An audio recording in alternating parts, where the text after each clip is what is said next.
Eu conversava com vocês consistentemente ao longo do último mês a respeito da crise na Bolívia. Ali a coisa se agrava e a gente tem aqui uma apuração. Vamos aos vídeos. A recapitulação dos últimos 50 dias. 50 dias. Dezenas de pontos bloqueados em estradas, dezenas de dias, até mais de uma dezena de pessoas que acabaram por morrer em função desses protestos. Passa das dezenas quando a gente fala de prisões, aí se vai para centenas. Os números são os seguintes: 360 presos, ah, veículos de imprensa, incluindo o estatal boliviano, citam 14 mortes, 50 pontos bloqueados em 5 estados, 5 dos 9 estados da Bolívia, 50 pontos bloqueados nas estradas. A gente volta em um instante com as imagens, mas eu mandei um mapa, temos aqui, Daniel, esse mesmo. Os 50 pontos hoje bloqueados ali na Bolívia, onde você acompanha, 49, né, melhor dizendo, os pontos de bloqueio nos 5 estados, bloqueando as principais vias do país.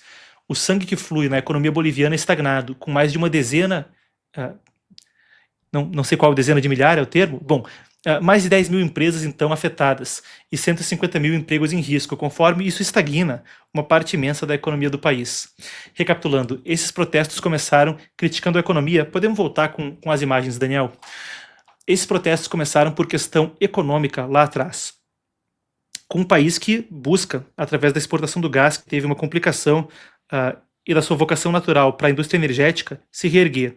Foram 2 décadas de governo do MAS, Movimento ao Socialismo, ou em português, você adivinhou, Movimento ao Socialismo.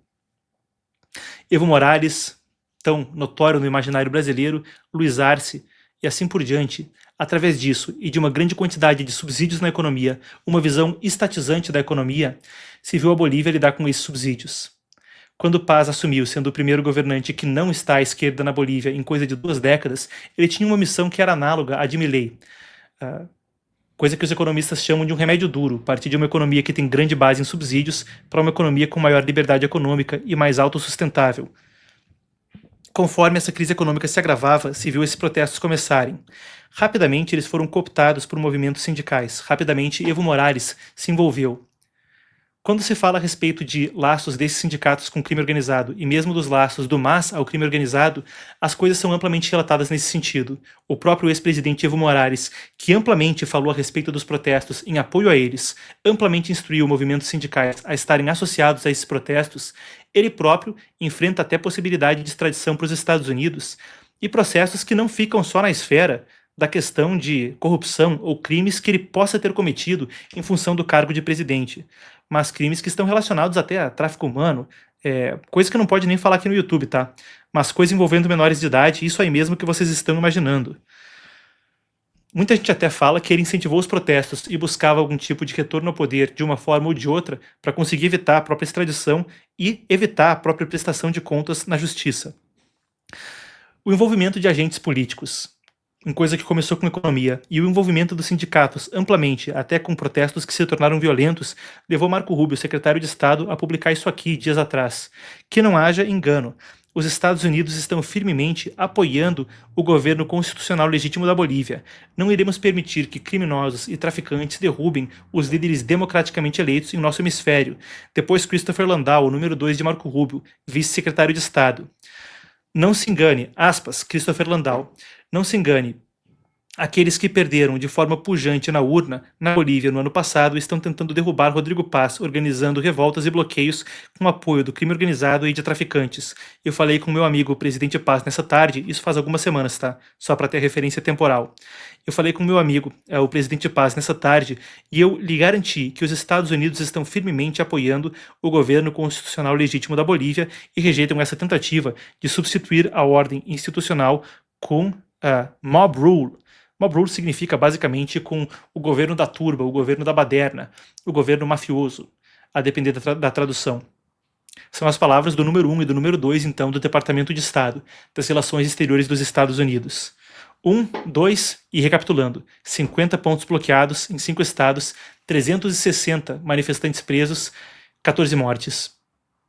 Agora, com essa recapitulação, a gente parte para o momento atual, porque chega-se a 50 dias com novos desdobramentos no caso. Tudo isso acontece enquanto se aguarda, diz o veículo boliviano Opinión, que o governo e a Central Obreira Boliviana, ou COB, que é o principal sindicato ligado às manifestações, retomem diálogo. Ontem começou então o diálogo entre os dois, o governo de paz, que desafio para ele depois de coisa de 6 meses no cargo. Ambas as partes declararam que estão em um momento intermediário depois das 6 horas da tarde. Conversaram ontem por 4 horas, porque a liderança sindical condicionou que a continuidade das conversas viesse com a libertação dos manifestantes que foram detidos durante os conflitos. Essa situação é registrada enquanto as mobilizações devem completar, como eu dizia, 50 dias na noite de hoje. O El País publicou também uma apuração interessante conforme a gente discute o assunto. O governo de Rodrigo Paz se afasta da opção de mão dura para acabar com os protestos sociais que há 1 mês e meio abalam a Bolívia. Essas aspas vêm do El País. Para a gente entender o cenário, é onde, rapidamente, o que é uma crise que sim se tornou violenta e sim teve repressão a protestos que eram violentos, associados mesmo, diz tanto o Rodrigo Paz quanto governos estrangeiros ao narcotráfico, a possibilidade era que isso escalasse para uma coisa ainda mais complexa.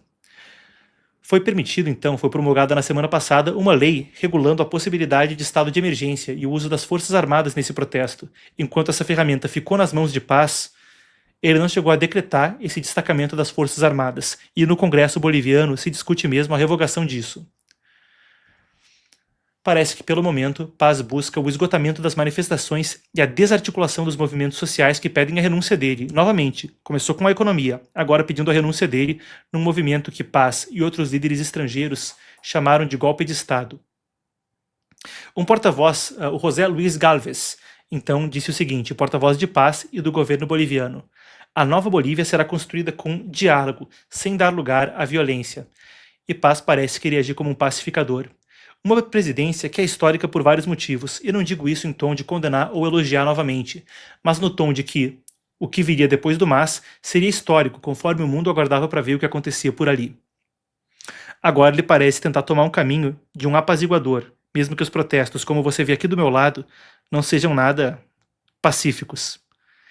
O presidente se chama Rodrigo Paz, a capital, La Paz, mas lá a violência, pelo momento, parece ser o que imperou. É o que vai imperar por mais do que 50 dias, isso é o que o amanhã dirá. Aí a nossa recapitulação dos 50 dias de protestos na Bolívia.